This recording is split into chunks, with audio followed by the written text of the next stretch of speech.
굉장히 재정 상황이 엄중합니다. 네. 지금 오늘 아침에 신문 나왔지만 지난 정부 시기에 이제 우리 물론 코로나 상황이 있었지만 그때 엄청나게 국채를 발행하지 않았습니까? 국가 채무를 발행했는데 올해 이자만 23조씩 들어옵니다. 그래서 굉장히 국가 사정이 엄중한 상황에서도 지금 국민들의 민생을 두텁게 보호해야 되고 또 지금 민주당에서 하도 그렇게 막 떠들으니까 지금 수산업계들이 당장 전라남도의 전복업계하고 우럭업계가 큰 타격을 입고 있지 않습니까? 그런 사람들도 또 수산업도 보호를 해줘야 되고 하는 여러 가지 문제를 지금 촘촘하게 짜고 있습니다. 다만 수산업계를 보호하기 위한 예산이죠. 어쨌거나 네. 지금 이런 걸로 해서 국민들이 불안해하고 하니까 수산업계를 보호해야 되는 게 정부의 네. 업무고요. 그다음에 또 하나는 그 예산도 소폭 늘었습니다. 2.8% 늘었는데 왜냐하면 재정 상황 때문에 19년 만에 최저 증가율을 했거든요. 이렇게 경제가 어렵기 때문에 이런 과정에서 또 우리가 민주당 주장대로 막 추경을 하고 국채를 발행하면 시중금리가 오릅니다. 시중금리가 오르면 우리 학생들, 우리 집산 젊은 사람들, 소상공인들 또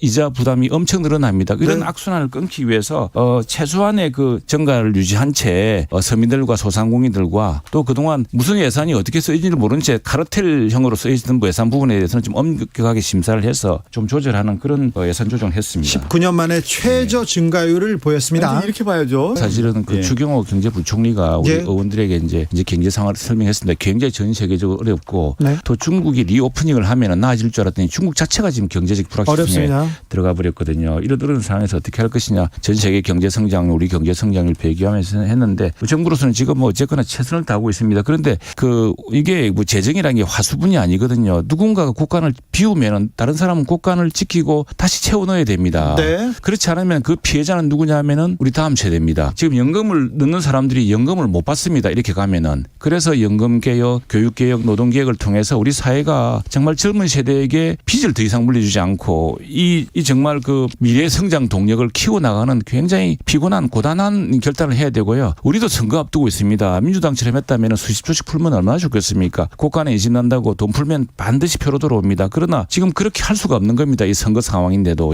제가 호소했던 그런 겁니다. 지난 정부 말기에. 그랬더니 지난 정부 말에 우리 당시에 그 홍남기 부총리가 내가 걱정했더니 더 큰 걱정을 하더라고 보니까 큰일 났다고 좀 이렇게 해서는. 그 정도로 당시에 문재인 정부 민주당의 막 등살 때문에 막 국채 늘리라고 막 이랬지만 부채 늘려서 재정 확대하라고 그랬지만 재정 당국으로서는 그게 큰 위기상황이 당시에 이미 코로나가 잡히면서 독일이라든가 다른 나라는 긴축으로 돌아갔습니다. 재정을 다시 채우기 시작했거든요. 근데 어제 연찬에서 경제 성장률이 0%대로 떨어질 수 있다. 위기다 이런 얘기 많이 나왔습니까? 그런 위기에 대한 걱정을 해서 그것 때문에 우리가 바짝 해야 되는 거 했고 그렇게 해서 지금 재정이 옛날같이 풍성풍성 쓰면 우리 국가 지방 예산은 많이 주면 좋은데 굉장히 어렵습니다. 서로 공통된 의식을 갖고 있었던 것이죠. 국민의힘 연찬회에서는 나경원, 원희룡, 한동훈 얘기가 좀 나왔습니까? 그런 제가 듣기로는 그런 이야기는 없을 거예요. 그래요? 다만 이제 수도권에 대해서 우리 김기현 대표가 수도권 선거가 매우 중요하다. 또 수도권에서 우리 역대 선거에서 별로 크게 이긴 적이 없는데 그래서 수도권 이기기 위해서 천하 인재를